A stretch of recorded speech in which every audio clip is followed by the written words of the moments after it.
Hello student, welcome back to my channel. This is Ansar Khan. I am presenting here with another video related to macroeconomics chapter number 7, aggregate demand and aggregate supply.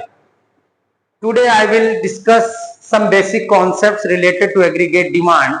So let's start. Aggregate demand means total demand of an economy during an accounting year by all the sectors are planning to buy.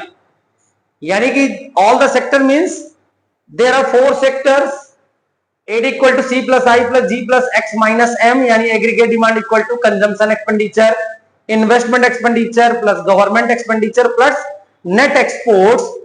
अब जरा meaning के बारे में discuss कर लेते कि aggregate demand होती क्या है। तो एग्रीगेट डिमांड के बारे में लिखा है यहाँ पर, it refers to total value, क्या है, it refers to total value of final goods.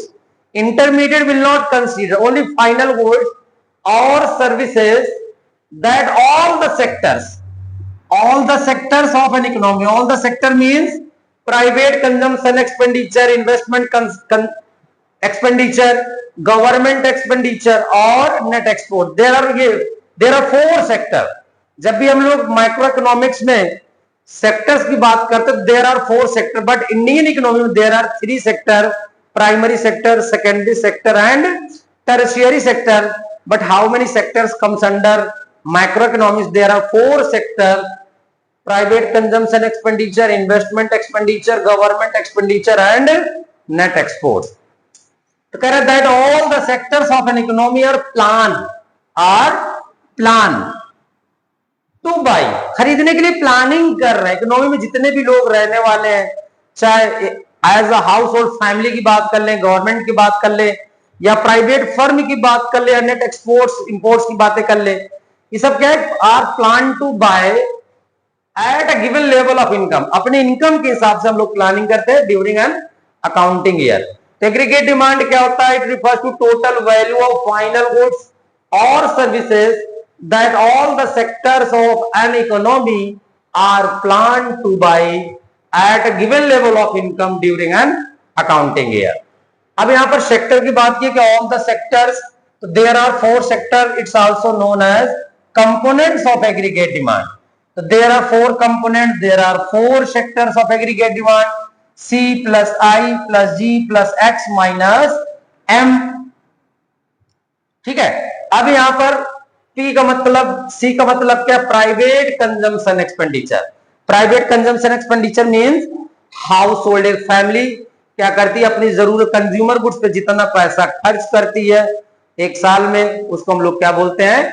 Consumption expenditure. लिखा हुआ कि it refers to the total expenditure incurred by all, sorry, it refers to the total expenditure incurred by household as a family.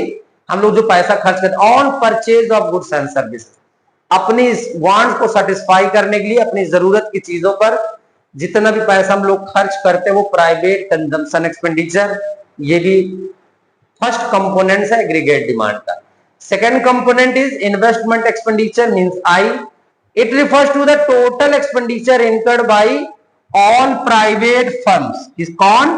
All private firms on capital goods, all private firms on for further production भी कह सकते हैं, जैसे machinery, furniture, raw material, पैसा जो खर्च करते हैं, ये क्या है? इन्वेस्टमेंट एक्सपेंडिचर है।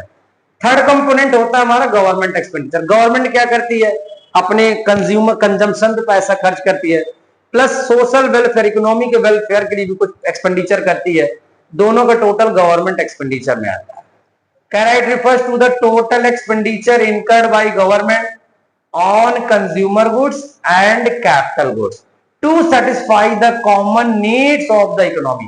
इकोनॉमी में रोड, डैम, ब्रिज, इन सब चीजों की, हॉस्पिटल, कॉलेज, कंपनी, इन सब चीजों की नीड होती है। नीड को सेटिस्फाई करने के लिए गवर्नमेंट बहुत सारे एक्सपेंडिचर करती है। This is third component of aggregate demand. Net exports की बात करेंगे तो the difference between exports and imports are known as net exports. अगर हम लोग इसकी बात करें, मैं एग्रीगेट डिमांड की, तो there are four sectors: private consumption expenditure, investment expenditure, government expenditure and net export. Thank you.